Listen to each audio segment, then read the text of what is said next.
नमस्कार स्टूडेंट्स, कैसे हो आप सभी। आई थिंक आप सभी अच्छे होंगे, स्वस्थ होंगे, खुश होंगे और मस्त होंगे। आज हमारा टॉपिक है वॉइस। जैसा कि ट्रांसफॉर्मेशन का अपना पार्ट चला हुआ था, फर्स्ट पार्ट में हमने देखा असर्टिव टू इम्पेरेटिव ट्रांसफॉर्म करना और वाइस वर्सा, मतलब इम्पेरेटिव टू असर्टिव और assertive to imperative.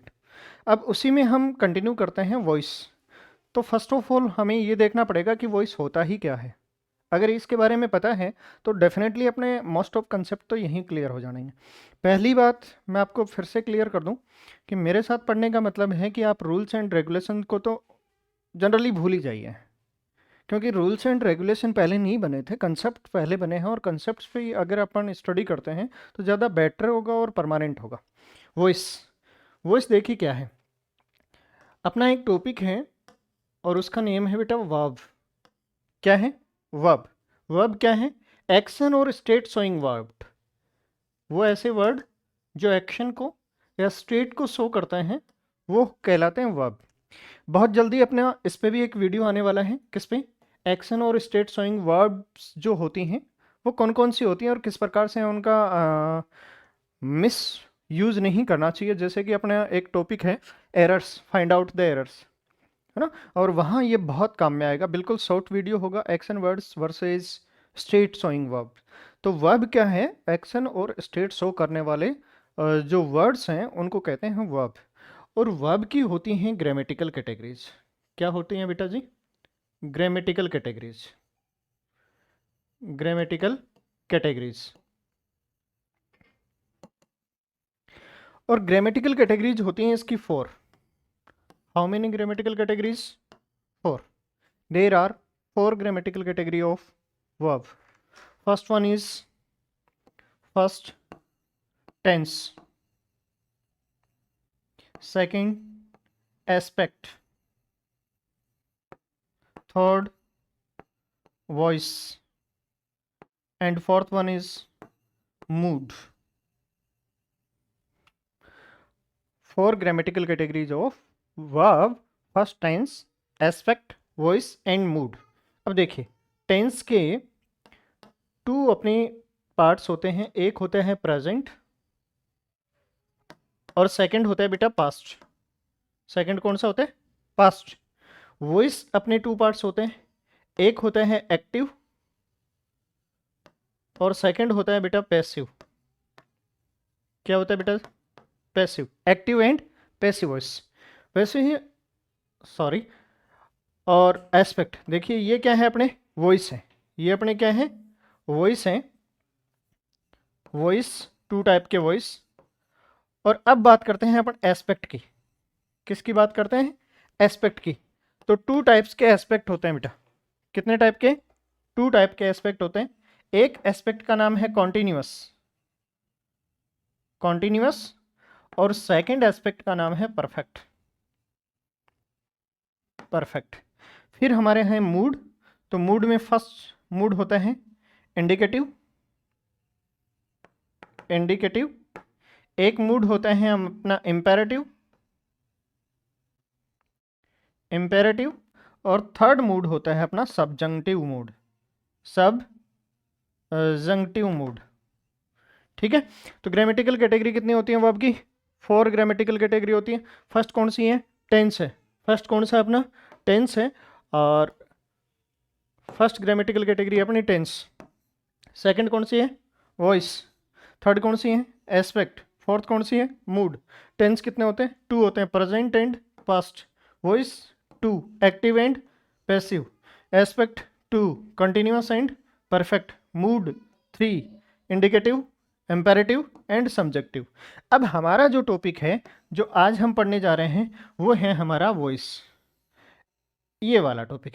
It means हम वर्ब की ग्रामेटिकल कैटेगरी, वर्ब के वॉइस के बारे में आज हम पढ़ने वाले हैं। उसको ट्रांसफॉर्म करने हैं। किससे? एक्टिव टू पैसिव और passive to active, vice versa. ठीक है। एक्टिव टू पैसिव हमें चेंज करना सीखना है। तो सबसे पहले हमें जानना पड़ेगा कि वॉइस क्या है। वॉइस है ग्रामेटिकल कैटेगरी। क्या है? ग्रामेटिकल कैटेगरी है। कैटेगरी है किसकी बेटा? वर्ब की। वर्ब की ग्रामेटिकल कैटेगरी है। और इसके पार्ट होते हैं 2। कितने पार्ट होते हैं? टू पार्ट होते हैं, एक है एक्टिव और दूसरा है पैसिव। एक पार्ट कौन सा है, एक्टिव वॉइस, और सेकंड कौन सा है, पैसिव वॉइस। तो इनके बारे में हम पढ़ने वाले हैं। ओके, तो देखिए वॉइस अपना क्या है, voice grammatical category. Grammatical category GC है किसकी, वर्ब की, वर्ब की जीसी है। और इसके पार्ट कितने होते हैं, टू पार्ट्स होते हैं इसके। एक कौन सा है, एक्टिव वॉइस, और सेकंड कौन सा है, passive voice. Passive voice, active and passive. अब देखिए एक्टिव क्या है और पैसिव क्या है, ये हमें जानना जरूरी है। तो किसी सेंटेंस में हम फाइंड आउट कैसे करेंगे कि ये वॉइस एक्टिव है या पैसिव है। और ये अगर आपने फाइंड आउट कर लिया, ये अगर आपने जान लिया कि कौन सा सेंटेंस एक्टिव का है और कौन सा पैसिव का है, यदि ये आपने जान लिया ना, तो डेफिनेटली आपका मोस्ट ऑफ काम तो हो गया है। ठीक है, तो कैसे जानेंगे, एक्टिव का कोई सेंटेंस पैसिव का नहीं है, इससे पता चलेगा। यदि कोई sentence be plus third form वाला है तो वो पैसिव वॉइस है, और यदि कोई sentence be plus third form वाला नहीं है, बी प्लस थर्ड फॉर्म वाला नहीं है, इट मीन्स वो पैसिव नहीं है। Be plus third form it means passive voice, और बी प्लस थर्ड फॉर्म का नहीं होना इट मीन्स क्या, कौन सा वॉइस है, एक्टिव वॉइस है। कौन सा वॉइस है, एक्टिव वॉइस है। तो आप इस बात को डेफिनेटली ध्यान में रखेंगे कि किसी भी सेंटेंस में वॉइस जरूर होता है, may be active may be passive. यदि वो बी प्लस थर्ड फॉर्म है इट मीन्स वो पैसिव वॉइस है, और यदि वो बी प्लस थर्ड फॉर्म नहीं है इट मीन्स वो एक्टिव वॉइस है। अब सबसे पहले अपने को माइंड में क्या रखना पड़ेगा कि ये वर्ब की फॉर्म जो बी है, इसकी कौन कौन सी फॉर्म होती हैं और किस टाइप से होती हैं। तो देखिए बी वर्ब, अपना वर्ब क्या है, बी वर्ब कौन सा अपना, हाँ बेटा देखिए बी वर्ब है, और बी वर्ब की जो फॉर्म है ये अपनी कौन सी फॉर्म है, बेस फॉर्म है, बेस फॉर्म है। इसकी प्रेजेंट फॉर्म होती हैं इज, एम, आर। कौन सी फॉर्म है, प्रेजेंट फॉर्म है, प्रेजेंट फॉर्म होती है इसकी। इसकी फॉर्म होती है वॉज एंड वर। कौन कौन सी फॉर्म होती है, वॉज एंड वर। ये इसकी है पास्ट फॉर्म, पास्ट फॉर्म। इसकी फॉर्म होती है बीन, जो कि होती है पास्ट पार्टिसिपल, पास्ट पार्टिसिपल। और इसकी फॉर्म होती है बीइंग। कौन सी फॉर्म, बीइंग। बीइंग अपना कौन सा है, प्रेजेंट पार्टिसिपल है, प्रेजेंट पार्टिसिपल है। इट मीन्स ये अपनी कौन सी फॉर्म है, बेस फॉर्म। कौन सी फॉर्म है, बेस फॉर्म है। ये कौन सी फॉर्म है, फर्स्ट फॉर्म बोल सकते हो, सेकंड, थर्ड और फोर्थ फॉर्म। ठीक है, यदि आपको वॉइस पढ़ना है, वॉइस अच्छे से जानना है, वॉइस के बारे में नॉलेज लेना है, तो आपको बी वर्ब की फॉर्म के बारे में अच्छा नॉलेज होना बहुत ज़रूरी है। तो बी वर्ब की फॉर्म जो है वो आपको माइंड में रखनी है। इसके साथ क्या ये आएगा, थर्ड फॉर्म। जो लेक्सिकल वर्ब है उसकी थर्ड फॉर्म आपको ध्यान में रखनी चाहिए। यदि ये दो काम आपको आते हैं, यदि ये दो काम आते हैं, आपका वॉइस का टॉपिक कंप्लीट हो जाएगा। कैसे, देखते हैं। पहले इन दोनों का एक एग्जांपल ले लेते हैं। जैसे राम प्लेज क्रिकेट, इसी को हम पैसिव में लिखेंगे तो कैसे लिखेंगे, cricket, cricket is played by Ram. तो हमें जो सीखना है आज की क्लास में वो ये सीखना है कि ये प्ले यहाँ पर इज प्लेड कैसे हो गया, ये जो राम यहाँ का सब्जेक्ट था वो इधर ऑब्जेक्ट कैसे बन गया, और ऑब्जेक्ट था वो सब्जेक्ट कैसे बन गया। यही अपना वॉइस का ट्रांसफॉर्मेशन है। समझ में आ गई क्या, जल्दी जल्दी बताओ, समझ में आ गया क्या। तो देखते हैं, बढ़ते हैं आगे किस प्रकार से क्या करना होता है। तो एक्टिव टू पैसिव,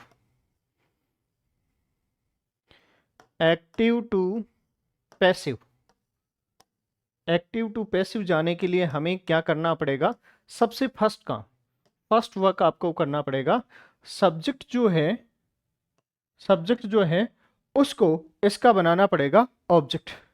क्या बनाना पड़ेगा, ऑब्जेक्ट बनाना पड़ेगा। और ऑब्जेक्ट भी कैसे, बाई प्लस ऑब्जेक्ट। देखो ये बात तय नहीं है कि बाई आए, यहां पर कोई भी प्रीपोजिशन यूज होगा। क्या यूज होगा, प्रीपोजिशन यूज होगा, और प्रीपोजिशन यूज होगा उस वर्ब के अकॉर्डिंग जो वर्ब यहाँ पे यूज हुई है। ठीक है, जो वर्ब यूज होती है उसके अकॉर्डिंग प्रीपोजिशन आ जाएगा। वैसे ही इसका जो ऑब्जेक्ट होता है, इसका जो ऑब्जेक्ट होता है वो इसका बन जाता है सब्जेक्ट। अब आप कहोगे sir voice active to passive तो समझा दिया, बट पैसिव टू एक्टिव आना हो तो वाइस वर्सा कर दो। फर्स्ट थिंग आपको ये करना है, जैसे कुछ प्रोनाउंस हैं जिनको मैं चेंज करके बता देता हूं जिनमें आपको दिक्कत आती है। प्रोनाउंस हैं जिनको चेंज करने में आपको दिक्कत आती है, वो मैं बता देता हूं। यदि सब्जेक्ट सब्जेक्ट और ऑब्जेक्ट यदि यहां पर आए, आपके पास आई, तो आपको क्या करना है, मी करना है। और मी आ जाए वो पैसिव में तो देखो सब्जेक्ट चेंज होगा ऑब्जेक्ट में। ये अपना एक्टिव वॉइस है और ये अपना पैसिव वॉइस है। यदि वी आए तो एस में जाएगा, और अस आ जाए तो वी में वापस आ जाएगा। यदि आ जाए यू तो यू कोई चेंज नहीं होगा, यू का यू ही रहेगा, क्योंकि इसके दोनों केस सेम होते हैं, सब्जेक्टिव ऑब्जेक्टिव। फिर आ जाए ही तो ही किस में चला जाएगा, हिम में, और हिम किस में आ जाएगा, ही में। अगर आ जाता है सी तो चला जाएगा हर में, और हर किस में आ जाएगा, सी में। यदि आपका आता है इट तो ये भी इट में रहेगा, और यदि आपका आता है दे तो देम में, और दे में। बट दे जो है अनइम्पोर्टेंट सब्जेक्ट मानते हैं, और अनइम्पोर्टेंट सब्जेक्ट जो है वो जनरली किस में नहीं आते हैं, उसको बाई प्लस ऑब्जेक्ट या प्रीपोजिशन प्लस ऑब्जेक्ट की फॉर्म में नहीं लिखते हैं। तो फर्स्ट थिंग आपका हो गया है सब्जेक्ट टू ऑब्जेक्ट चेंज करना या ऑब्जेक्ट टू सब्जेक्ट चेंज करना। बताइए सभी को आ गया क्या? यदि राम सब्जेक्ट हो तो उस ऑब्जेक्ट में भी राम ही आएगा यार, सीता है तो सीता ही आएगा, उसमें क्या चेंज होना है, उसमें तो कोई चेंज नहीं होना है। जो चेंज होने वाले थे वो मैंने आपको बता दिए हैं कि ये पर्सनल प्रोनाउन है जो चेंज होंगे और इस टाइप से चेंज होंगे। दूसरा काम आपका है वो क्या चेंज करना है, वो चेंज करना है आपकी वर्ब। एक्टिव में जो वर्ब आएगी, एक्टिव में जो वर्ब आती है उसको लेके जाना है पैसिव में। Active to passive verb change, active to passive क्या चेंज, वर्ब में क्या चेंजेज होते हैं वो देखते हैं। तो देखिए यदि एक्टिव में कोई वर्ब आता है डू या डज, इसके साथ चाहे फर्स्ट फॉर्म आए या इसमें फर्स्ट फॉर्म अकेली आए या फर्स्ट फॉर्म पे एस या एस लग के आए, ठीक है, ठीक है ना। तो देखिए कौन सी फॉर्म है, first form. It means be verb की फर्स्ट फॉर्म लाओ, कौन कौन सी हैं, इज, एम, आर, और साथ में क्या लगा देना है, थर्ड फॉर्म लगा देनी है। क्लियर है क्या? इतनी सी बात है। लेकिन सर ये तो ठीक है, लेकिन यदि हमारे पास आ जाए यही आ जाए तो is, am, are plus I N G आ जाए तो कोई बात नहीं है, ये तो ऐसा कैसा लिखो ही आप, इज, एम, आर, और इसके बाद कौन सी फॉर्म है, आई एन जी। तो I N G form, be की आई एन जी फॉर्म यहाँ लगा दो, बीइंग प्लस थर्ड फॉर्म, ठीक है। नहीं सर हमारे पास ऐसा नहीं है, हमारे पास आ जाए हैज हैव तो क्या आ जाए, हैज और हैव प्लस थर्ड फॉर्म, तो कैसे जाएगी, तो चली जाएगी हैज और हैव तो है ही, हैज और हैव तो आपका है ही, इसके साथ कौन सी फॉर्म है, थर्ड फॉर्म, तो बी की भी थर्ड फॉर्म लगा दो, बीन प्लस थर्ड फॉर्म। बताइए कोई दिक्कत, राइट। अगला आ जाए कि सर मान लो हमारे सामने आए डिड प्लस फर्स्ट फॉर्म या सेकंड फॉर्म, तो कौन सी फॉर्म आ रही है, सेकंड, तो इसकी भी सेकंड फॉर्म लाओ भाई, was and were plus third form. नहीं सर हमारे पास तो वॉज वर ही आ जाए, तो क्या आ जाए, वॉज एंड वर ही आ जाए, और साथ में आ जाए आईएनजी फॉर्म, तो किस में चेंज होगा, तो चेंज होगा was, were plus being plus third form, ये इसमें चेंज हो जाना है। चलो सर हमारे साथ में आ जाए हेड, क्या आ जाए, हमारे पास आ जाए हेड प्लस थर्ड फॉर्म, तो किस में चेंज होगा, तो हो जाएगा हेड, बीन और थर्ड फॉर्म में, हेड बीन और थर्ड फॉर्म में। चलो सर ये तो जान गए, लेकिन मान लो हमारे पास आ गया सेल या विल और उसके साथ में आ गई बेस फॉर्म, तो किस में चेंज होगा? तो चेंज कर दो, सेल का सेल ही रहेगा, विल और बेस फॉर्म आई है ना, तो बी की भी बेस फॉर्म और उसके साथ थर्ड फॉर्म और लगा दो। सर हमारे साथ अगर ये आ जाए तो शैल विल हैव और वी थर्ड, ये आ गया तो चेंज कर देंगे। क्या चेंज कर देंगे? शैल विल हैव बीन और थर्ड फॉर्म। ठीक है, ये हम चेंजेज करेंगे। देखो ये वाले चेंजेस हमारे सामने होंगे। कौन सा? एक्टिव टू पैसिव अगर वर्ब चेंज करते हैं, वर्ब को चेंज करते हैं, तो एक्टिव में अगर डू डज या वर्ब की फर्स्ट फॉर्म या फर्स्ट फॉर्म के साथ ऐसे ही यस आता है तो हम चेंज करेंगे is am are plus third form में। यदि is am are I N G आता है, is am are I N G आता है तो हम चेंज करेंगे किसे में? इज एम आर, यहाँ आई एन जी है तो बी वर्ब की भी बींग लगा देंगे। देखो यहाँ पर बी वर्ब की फॉर्म ये रही plus third form, be verb की form plus third form, be verb की form third form, be verb की फॉर्म और third form, be verb third, be third, be और थर्ड। पैसिव का मतलब ही बी प्लस थर्ड फॉर्म है, इस बात का आप ध्यान रखेंगे। पैसिव का मतलब क्या है? बी प्लस थर्ड फॉर्म का होना बहुत कंपलसरी है पैसिव के लिए। अब सेंटेंस चाहे जैसा भी हो, अब हम मोटा मोटी हमारी बात को कंक्लूड करते हैं, जो हमने अभी तक सीखा है उसको कंक्लूड करते हैं। हमने एक्टिव टू पैसिव चेंज करना सीखा है। क्या सीखा है? एक्टिव टू पैसिव चेंज करना, एक्टिव टू पैसिव। ठीक है, एक्टिव टू पैसिव में हमने फर्स्ट थिंग ये पढ़ा कि सब्जेक्ट और ऑब्जेक्ट चेंज होते हैं ऑब्जेक्ट और सब्जेक्ट में। देखो ये चेंज होगा, ये चेंज होगा इसमें और ये चेंज होगा इसमें और वाइस वर्सा। फर्स्ट थिंग हमने ये पढ़ा है। फिर दूसरा पढ़ा है हमने क्या, कि वर्ब जो आएगी वो चेंज होगी बी प्लस थर्ड फॉर्म में, बी प्लस थर्ड फॉर्म में चेंज हो जाएगी। ये दो बातें हमने सीख ली हैं, समझ में आ गई क्या? और ये दो बातें सीखते ही हमारा वॉइस का टॉपिक हो जाता है कंप्लीट। इसके अलावा वॉइस में कोई खास बात हमारे बचती नहीं है। क्लियर है क्या? इसके अलावा कुछ खास बात नहीं होती। तीसरी बात है स्ट्रक्चर जो है, स्ट्रक्चर जो है उसको चेंज नहीं करना है, स्ट्रक्चर में नो चेंज। और फोर्थ है, फोर्थ जो थिंग है वो है अपना टेंस, और टेंस नो चेंज।